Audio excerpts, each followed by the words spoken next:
जब भी समाज को सुधारने वाले संत कवियों का नाम लिया जाएगा, उसमें सर्वप्रथम कबीर का नाम आता है।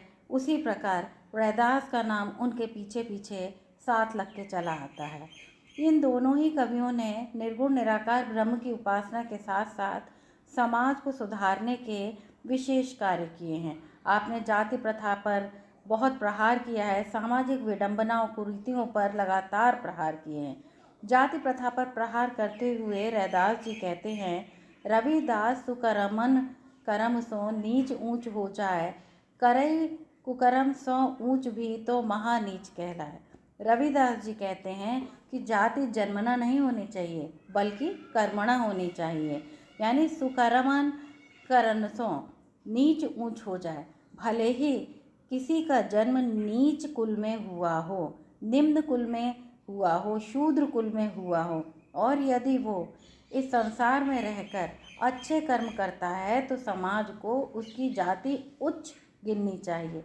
इसी प्रकार भले ही किसी का किसी का जन्म उच्च जाति में भी हुआ हो, और यदि वो खराब कर्म कर रहा है तो समाज को उसकी जाति निम्न गिननी चाहिए, तो महानीच कहलाए। ऐसे में उसे नीच समझना चाहिए। इसलिए यानी वो बार बार कहते हैं कि हमें जाति को जन्मना नहीं बल्कि कर्मणा स्वीकार करना चाहिए।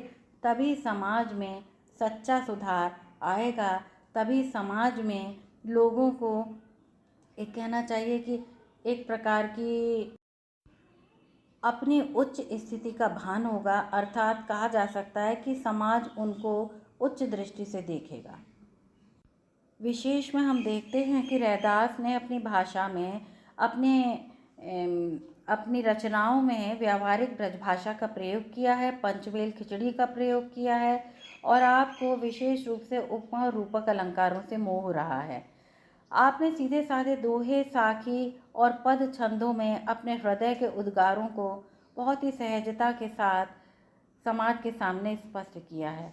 यहाँ पर जाति विरोधी 4 दोहे दिए गए हैं, आपको जो अच्छा लगे उसे याद कीजिए और अब कोटेशन के रूप में उसका प्रयोग कीजिए।